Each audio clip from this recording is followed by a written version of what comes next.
नमस्कार मित्रांनो, स्वागत करतो आपल्या चॅनलच्या एका नवीन व्हिडिओमध्ये। तर मित्रांनो, आज आहे संडे आणि आजच्या दिवशी एक जबरदस्त प्लॅनिंग झालेलं आहे।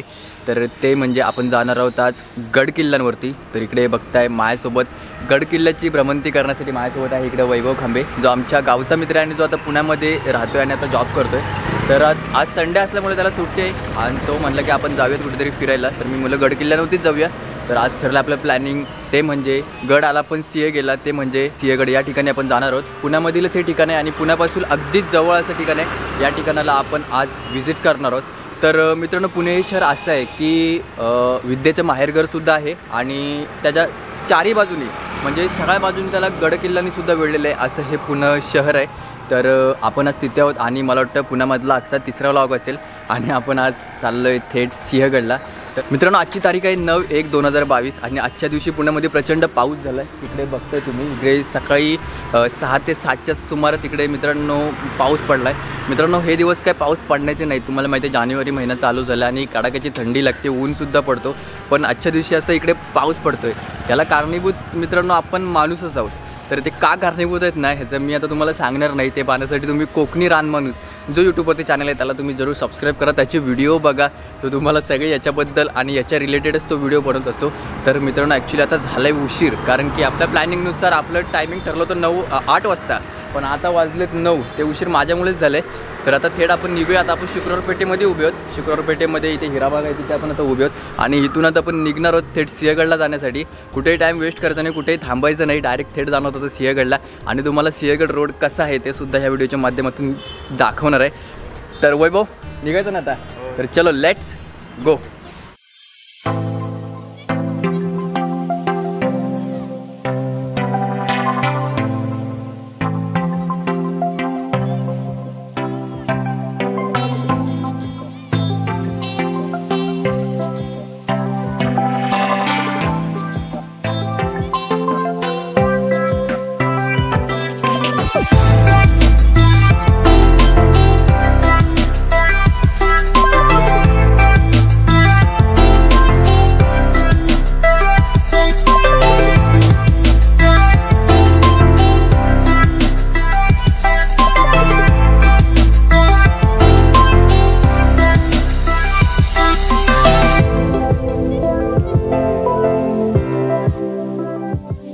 फायनली आपण आता गडावरती इकडे वरती आलो आहोत आणि गडावरती येण्यासाठी मुख्यतः 2 मार्ग आहेत। एक म्हणजे आपण चालतसुद्धा येऊ शकतो आणि एक म्हणजे आपण गाडीने येऊ शकतो। तर आपण आता गाडीने आलो आहोत, त्याला आपण ट्रेक नाही म्हणू शकत, गडकिल्ल्यांची एक भटकंती म्हणू शकतो, बिकॉज आपण चालत येणार होतो, पण ॲक्च्युली आम्हाला 6 वाजता निघायला पाहिजे होतं, तर आपण आता चालत आलो असतो, पण आपण आता लेट निघालो, त्यामुळे आपण आता आलो आहे गाडीने।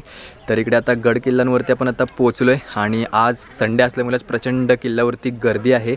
एवढी गर्दी रायगडावरती सुद्धा नसते, कारण हे सिंहगड आहे तर ते पुणे सिटीच्या जवळ असल्यामुळे आज वीकेंड आहे, त्यामुळे प्रचंड इकडे गर्दी आहे आणि मे बी आता मला वाटतं उद्यापासून संचारबंदी लागण्याची शक्यता आहे, त्यामुळे आजचा एक दिवस आहे पर्यटकांसाठी फिरण्यासाठी, त्यामुळे आज प्रचंड अशी गर्दी आहे।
पुढचा समोरचा राजगड आहे बा अच्छा. याच्या पलीकडचा आणि म्हणजे तो तिकडे पुढे दिसतो तो एकदम. हा या ट्रॅक्टरच्या पुढचा अच्छा, आणि हा इथला मधला दिसतोय तो. नाही इकडचा पाणी ते नाही, पुढचा तोरण नाही. समोर दिसतोय का अच्छा अच्छा, म्हणजे इकडे हा इकडे तोरणा आणि इकडे हा राजगड. हा अच्छा, खालच्या साईडला पुरंदर. आणि तिकडच्या बाजूला पुरंदर, ते खेड शिवापूरच्या बाजूला तिकडे आहे हा. ते. बरोबर ना.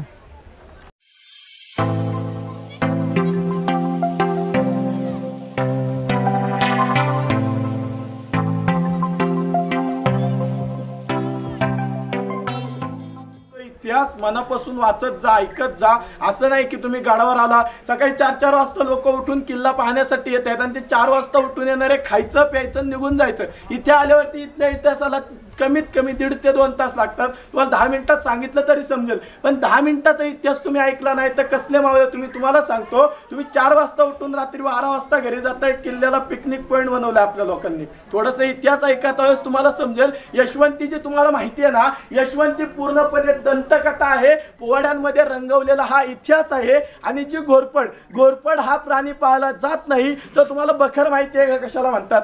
बखर माहितीये का? त्या काळात लिहिले गेलेली ताम्रपत्र, त्या काळात लिहिले गेलेली पुस्तकं. तर त्या बखरीप्रमाणे त्या बखरीचं नाव चित्रगुप्त बखर आहे. चित्रगुप्त बखरीप्रमाणे तानाजी मालुसरेनं द्रोणागिरीचा कडा वानराप्रमाणे सर केला. वानर नव्हतं, मावळ्यांनाच वानराप्रमाणे कडा चढवून घेतला. तो द्रोणागिरीचा कडा सर करून मावळे गडावर आले. या ठिकाणी हा जो उल्लेख आहे ज्या चित्रगुप्त बखरीमध्ये आहे, समोरचा जो ताम्रपत्र दिलाय ना, हा समोरचा या ताम्रपत्रावरती पूर्ण उल्लेख दिलेला आहे. तुम्ही वाचू शकता की वानर त्या ठिकाणी वानरासारखे चढले. वानर नव्हतं, वानरासारखे चढले. घोरपडीचा त्यात काही एक संबंध नाहीये. पोवाड्यामध्ये तुम्हाला तो इतिहास आहे. तर तुम्हाला सांगतो, गडावर आल्याच्या नंतर मुलींची नाच गाणी पाहणारं, नशेमध्ये असणारं 350 पठाण मालुसरेनं एकट्याने कापलं. उदय भानावर युद्धाला सुरुवात झाली. पहिलाच वार ढालीवर झाला. ढालीचे 2 तुकडे झाले. ढाल मागील साईडला खाली कोसळली. आता ढाल कोसळली म्हणल्यावर काय करावं? यांनी काय केलं? कमरेचा शेला काढला, हाताला गुंडळला, ढालीसारखा वापर केला. आता तुम्ही विचार करा, ढाल तुटते कापडी शेला टेकणं शक्य आहे का? फाटल्यामुळे हातही तुटला गेला. एका हातानं तानाजी मालुसरे लढत या ठिकाणी येऊन धारातीर्थ कोसळले. आता इथं धारातीर्थ कोसळलेले असल्यावरती तुम्हाला सांगतो, उदय भानानं केला अपमान. इथं छातीत लात मारली आणि लात मारून कल्याण दरवाजाकडे पळू लागला. आता तुम्हाला गनिमी कावा कशाला म्हणतात ना, 2 मिनिटाचा भाग वाढेल, लक्ष देऊन ऐका. तुम्हाला गनिमी कावा केला तर काय फायदा होतो, नाही केला तर युद्ध जिंकता आलं का नसता आलं हे मी तुम्हाला सांगतो. तुम्ही लक्ष देऊन ऐका, उत्तर तुम्हीच द्या.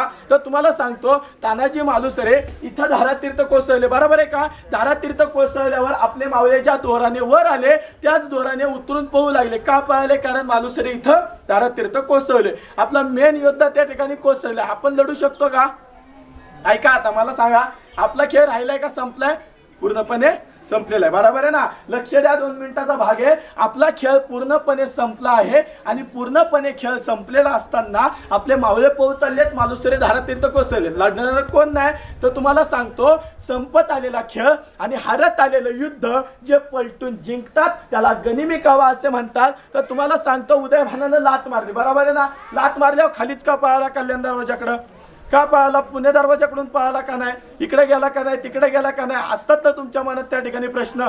आणि काय होतं, इतिहास तुम्ही पुस्तकात वाचताना, पुस्तकाप्रमाणे मी सांगायचं म्हणलं 5 मिनिटाचा इतिहास हे 5 मिनिटात सांगू शकतो. पण ते पुस्तक वाचताना मला स्वतः प्रश्न पडतात. पण ते प्रश्न मी मनापासून मोकळे करायला शिकलोय, म्हणून इतिहास माझ्या मनात उतरलाय. तुम्ही पुस्तकात वाचून ते प्रश्न डोक्यात ठेवले की इतिहास मनात उतरत नाही. आणि जोपर्यंत इतिहास मनात उतरत नाही तो आयुष्यभर सोबत राहत नाही. तर तुम्हाला सांगतो, उदय भान इकडे का पळाला? कारण सगळ्यात महत्वाची गोष्ट, युद्धाला सुरुवात मागे झाली, बरोबर आहे ना? मागे झाल्याच्या नंतर ना तिकडून आपलं सैन्य, इकडून उदय भानाचं होतं. शांत करा, खाली उतर. तर मागील भागातून आपलं सैन्य पुढील भागातून उदय भानाचं होतं. तर उदय भानाचं किती होतं? 350 तिकडे मारलं गेलं होतं. तर उदय भानाचं 1400-1500 सैन्य ना इकडून लढत चाललं होतं. तर तुम्हाला सांगतो, हे युद्ध कुठं चालू होतं माहितीये का तुम्हाला? मागच्या भागात युद्ध चालू होतं. आणि तुम्हाला सांगतो, ते तटबंदीवरचं सैन्य होतं गडाच्या. मग तटबंदी कुठून होती? या मागच्या भागातून तटबंदी गेली होती ना पलीकडे राजाराम महाराजांच्या समाधीकडे. म्हणजे कमीत कमी 70-80% भाग त्यात कव्हर होते. राजाराम महाराजांचा याच्याशी काही एक संबंध नाही, कारण की हा इतिहास आता 1670 साली चाललेला आहे. राजाराम राजांची मूर्ती तुम्हाला त्या ठिकाणी आहे म्हणून तेवढं अंतर सांगितलं. कारण की ती जी समाधी आहे ती कधीची आहे, तारीख लक्षात ठेवा. 3 मार्च 1700 मध्ये आजार असल्या कारणामुळे निधन झालं, त्यांची तिथं समाधी बांधण्यात आलेली आहे. तुम्ही जाऊन बघू शकता. पण अंतरासाठी समाधी सांगितली. या भागातून तिथपर्यंत म्हणजे किल्ला पूर्ण इकडे गेलेला आहे. त्यामुळे तुम्ही विचार करू नका पलीकडे म्हणजे इथंच पलीकडे असेल. गोल वेढ्यावर किल्ला पसरला आहे. तर तुम्हाला सांगतो काय झाले. काय त्यावेळेस या ठिकाणाहून तिथपर्यंत सैन्य कुठे गेले, लढण्यासाठी माग. हा भाग पूर्णपणे मोकळा आहे ना. आता लक्ष द्या, गनिमी कावा कशाला म्हणतात. हा भाग पूर्णपणे मोकळा आहे. लात मारली, उदयभान कल्याण दरवाजाकडे पळू लागला. पळता पळता उदयभानाला समोर दरवाजा दिसतोय. उदयभान पळतोय. अरे पळता पळता दरवाजा दिसतोय. दरवाजा उघडायचा आणि निघून जायचा मनात विचार येतोय. त्याच्या आधी त्याला एक आवाज येतोय. आवाज काय होता तुम्हाला माहितीये का. शूज तसेच बाहेर जा. काय माहितीये, पळता पळता उदयभानाला दरवाजा दिसतोय पण मध्येच एक आवाज येतोय. आता तुम्हाला माहितीये का तो आवाज काय होता. आता आवाज देण्याकरता आहे का कोण तिकडं, कारण सैन्य कुठे, इकडे. आपले मावळे तर पूर्ण पळू लागले. आपलं या ठिकाणी युद्ध संपले. इकडून या ठिकाणी उदयभानाचं सैन्य लढतंय पण सैन्य इकडच्या भागामध्ये, तिकडं आवाज देण्याकरिता कोणीही नाहीये. तरी सुद्धा उदयभानाला आवाज आला. तो आवाज काय होता, जसं मला माहितीये तिकडं कोण नाही, तुम्हाला माहितीये तिकडं कोण नाही, तसं उदयभानालाही काय माहितीये तिकडं कोण नाहीये. आवाज ऐका. आवाज असा होता, उदयभान पळतोय, पळता पळता आला. अरे हिजड्याची अवलाद तुझी, अरे हिजड्याची अवलाद तुझी. माझा मुलगा रक्ताच्या थोऱ्यात पडून मेला आणि त्याच्या छातीत लात मारून तू पळून निघाला. अरे जर असेल हिंमत, 80 वर्षाच्या म्हाताऱ्यासोबत चाल खेळ. उदयभान चाल खेळू लागला. त्याला आडवा पाडला, अंगावर झेप घेऊन आडवा पाडला. छातीवर बसून 80 वर्षाचे म्हातारे शेलार मामा यांनी दाताने गावा पाडला आणि कल्याण दरवाजाच्या टेकडीवर ठार मारला. तुम्ही काय म्हणसाल, शेलार मामा एकटेच इकडे काय करत होते. एकटे नव्हते.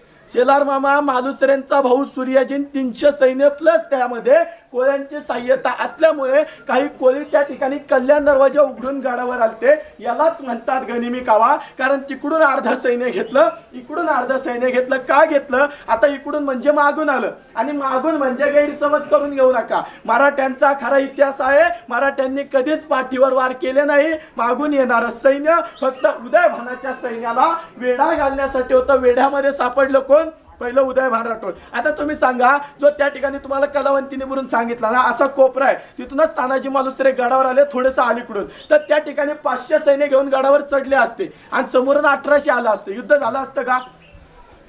आपला खेळ किती मिनिटात संपला का नाही. मग त्या ठिकाणी 300 सैन्य गनिमी कावा गडाची माहिती खाली घेतली नसती तर युद्ध झालं असतं का, सांगा. झालं असतं का युद्ध.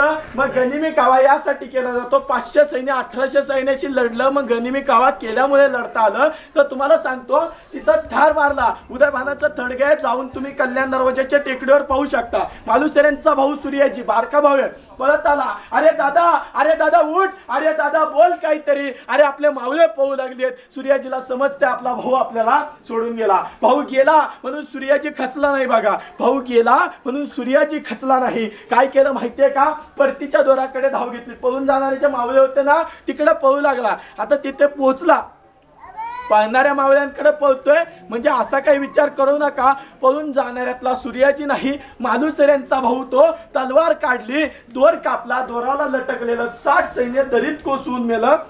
बाकीच्या मावळ्यांना काय म्हटला, अरे आपला बाप इथं रक्ताच्या थरोळ्यामध्ये पडून मेला आणि तुम्ही भागुबाई सारखे पळू लागला. अरे गडाच्या कड्यावरनं उड्या फेकून मरण्यापेक्षा लढून मारा किंवा बांगड्या सड्या घालून गडाच्या कड्यावरनं उड्या फेकून मारा, कारण मी परतीच्या दोर केव्हाच कापून टाकले. अहो मांजरासारखं पळणारं सैन्य सिंहासारखं फिरलं, कारण भागुबाई शब्द कानी पडला. शत्रूचा ध्वज खाली झाला, भगवा ध्वज फडकला आणि 3 वेळा तोफेचा इशारा पहाटेच्या चांदण्यामध्ये गंज पेटवून राजगडावर प्राप्त झाला. जिजामातेंचा आदेश काय होता, अष्टमीला निघायचं, नवमीला ताब्यात घ्यायचं. बरोबर आहे ना. एका दिवसाचा वेळ होता. पहाटे त्या ठिकाणी दिलता, पण पहाटेच्या चांदण्यामध्येच किल्ला आला. वेळाच्या आधी जिंकला, मग आनंद झाला. अरे शिवबा बघ, अरे बघ माझ्या तान्यानं गड कोंढाणा विजयी केला. महाराजांना आनंद झाला. महाराजांनी आपल्या कृष्णा घोडीला खोगीर घातली, टाच मारली. आता महत्वाचा भाग आहे, लक्ष देऊन ऐका. टाच मारली, महाराजांचे आनंद अश्रू बाहेर पडू लागले. टाच मारून महाराज कल्याण दरवाजाच्या पायथ्याशी आले. आनंद अश्रू समजतात ना. आनंद अश्रू बाहेर पडू लागले. महाराजांनी पहिलंच पाऊल गडावर टाकलं. असं जाणवलं गडावर काहीतरी दुःखाचं सावट पसरलंय. येऊन पाहतात तर काय अरे इंच इंच जखमा, अरे इंच इंच जखमा अंगावर झालेले असताना, 80 वर या उदयभानानं केलेले असताना, तानाजी मालुसरेंचे इथं रायराय तुकडे पडलेले असताना महाराज रडू कोसळले. अरे आपल्या कमरेचा शेला काढला आणि मालुसरेंचा इथं रक्ताने माखलेला चेहरा पुसला. अरे काय म्हटले, अरे मावळ असे रडत काय बसला, माझा ताना या स्वराज्याला सोडून गेला, स्वराज्यामध्ये गड आला पण माझा सिंह गेला, जय जिजाऊ, जय शिवराय.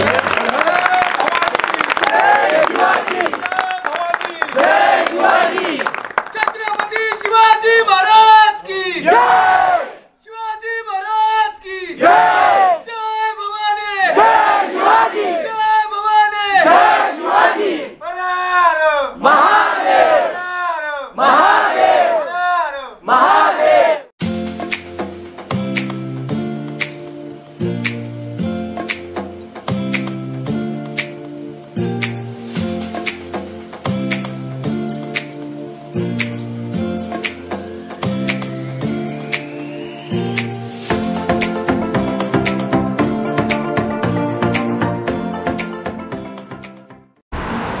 तर मित्र आपण आता गडावरून डायरेक्टली खाली आलोय आणि त्या कोणत्या गावावर आहे? गोरे बुद्रुक. ओके, तर आपण आता गोरे बुद्रुक या गावाजवळ थांबलोय आणि इथे मस्तपैकी आता चायनीज खाल्लेलं आहे. बरेच दिवसातनं इच्छा झाली चायनीज खाण्याची. तर इकडे बघितलं तर एक मस्तपैकी दुकान दिसलं आणि त्याच्या इकडे बघते तर हे ओनर आहे आणि मस्तपैकी आता आमची दोस्तीसुद्धा झाली बोलता बोलता. तर आता गडावरती गेलो तर गडावरती बघितलं तर अशी प्रचंड गर्दी होती आणि तिकडचा जो सीन होता तर तो सुद्धा जबरदस्त होता. सगळं त्या व्हिडिओमध्ये तुम्हाला दाखवलेलं आहे. पण गर्दी इतकी प्रचंड आहे, तुम्हाला काय वाटतं गर्दीबद्दल? गर्दी ही आत्ता झाली. अच्छा. याच्या आधी गर्दी नव्हती. अच्छा. तिथले लोकांचे जे व्यवसाय होते ते सगळे ठप्प पडले होते. हे संचारबंदी, हे लॉकडाऊन, ह्याच्यानी माणसांची मनं मेली, व्यवसाय मेली. बरोबर. तर हे जी गर्दी होती ह्याचा आणि कोरोनाचा मला तर नाही वाटत एवढा काही विस्तार आहे म्हणून. कारण की जेवढे काही लोक आहेत ते लोक आपापली व्यवस्थित काळजी घेतात झालेले आहेत काय. पण ही जी गर्दी होती गाडावरती ह्याच्यावरती पण भरपूर लोकांची पोटपाणी असं आहेत. घरं चालते त्यांच्यावर.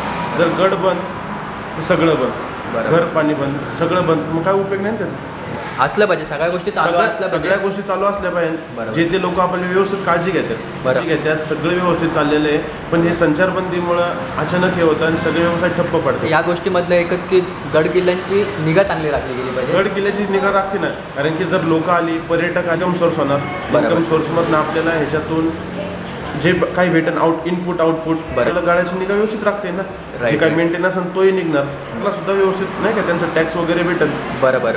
कारण की आता 2 वर्ष झाले गड किल्ले बंद आहेत आणि लोकांना त्यांचा विचार करायचा कोणी. बरोबर तेच. कारण की आपण त्यांच्याकडे खायला गेलो तर त्यांचं चलन चालणार आहे. हा ना. त्यांच्याकडे कोण गेलं तर त्यांच्याकडे सगळं बंद आहे. काहीतरी पाहिजे ना.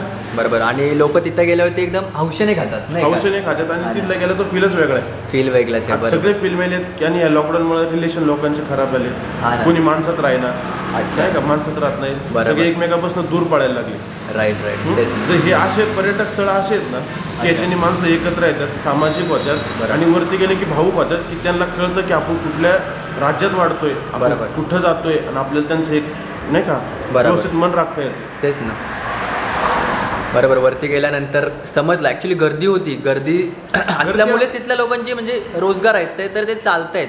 ह्या गर्दीमुळे चालतात. जर गर्दी नसेल तर ते लोक उपाशी मरतील अशी वेळ आली होती. गर्दीचा पण विषय नाही ना. गर्दी मेंटेन ठेवतात. कारण की जे वरती गाड्यावरती गेले त्यांचे डबल वॅक्सिन झालेलेच आहेत. बरोबर. ते मास्क लावतात, प्रॉपर सॅनिटायझरने हात हे करतात, वाईप करतात. त्याच्यामुळे त्याची काही काळजी घेण्याची गरज नाही एवढी नाही का. पण जर गर्दी होऊ द्या, व्यवसाय चालू द्या. कारण की व्यवसाय चालले तर सगळी सायकल चालणार आहे. जर गर्दी बंद, गड बंद, सायकल बंद. बरोबर. कारण की हे विचार आमच्या डोक्यामध्ये आलं होतं. मगाशी मी त्या वैभव तिकडे बसला माझा मित्र, त्याला सुद्धा मी हा क्वेश्चन केला होता की नेमकी गर्दी होते पण त्याने पण मला हेच आन्सर सांगितले की इकडे गर्दी होत नाही असं पण ते लोक पाळण सुद्धा करतायत आणि ऍक्च्युली त्याच्यामुळे ह्या लोकांचे रोजगार चालतात. सिंहगड म्हणलं की नेचर प्लेस आहे. बरोबर. नेचर प्लेस आहे आणि ऑक्सिजन तिथं प्युअर आहे. नाही की सिटी सारखं थोडंसं कार्बन डायऑक्साईड जास्त आहे. तिथं ओरिजिनल ऑक्सिजन आहे. तिथं गेले तरी एवढं कुणालाही नाही का दुखापत होणार नाही. कुणी इफेक्टिव्ह होणार. राईट. बरोबर आहे. बरोबर. ठीक आहे, तर तुमच्यासोबत आम्हाला भेटून खूप बरं वाटलं एकदम आणि मजासुद्धा आली. आम्ही ते बराच टाईम स्पेंड केला, म्हणजे जवळपास आपल्याला 1 तास झाला असेल आपण इथे आता थांबलो आहे आणि खूप मजासुद्धा केली इथे. कारण की जे पण खाल्लं आहे ते आता आम्ही म्हणलो आता इथंच जिरवूया तिथं आता आणि मालकांसोबत थोडी गप्पा पण मारूयात, त्यासाठी थोडासा व्हिडिओ केला. आमची जी संकल्पना होती, आम्ही जे विचार मांडले तर तुम्हाला कसे वाटले तर तुम्ही कमेंट बॉक्समध्ये जरूर सांगा. तर आता याच्यानंतर आपण जाणार होता थेट खडकवासलाच्या इथे, थोडंफार खडकवासलाच्या तिथे पण थोडंफार आराम करूयात आणि त्याच्यानंतर मग आपण घरी जाऊयात.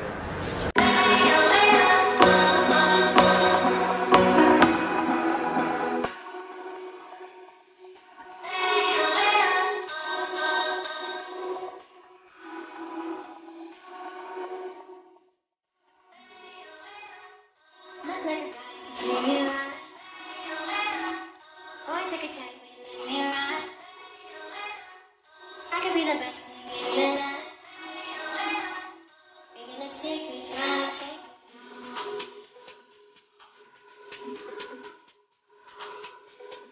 Baby, let's take a drive.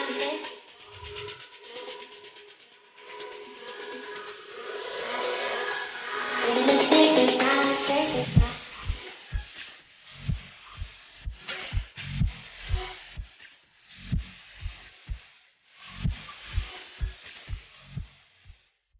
तर मित्र आपण आता सिंहगड फोर्ट आणि खडकवासला हे स्पॉट करून आता आपण आलो फायनली शुक्रवार पेठेत. तर मित्रांनो, एकंदरीत तुम्हाला आजचा व्हिडिओ कसा वाटला हे तुम्ही कमेंटद्वारे नक्की कळवा. आय होप तुम्हाला आजचा व्हिडिओ खूप आवडला असेल अशी मी आशा करतो. व्हिडिओ आवडला चॅनलला आपल्या सबस्क्राईब जरूर करा आणि लाईकसुद्धा करा. तर भेटू अशाच एका नवीन विशेष व्हिडिओमध्ये. तोपर्यंत bye bye bye bye. Okay.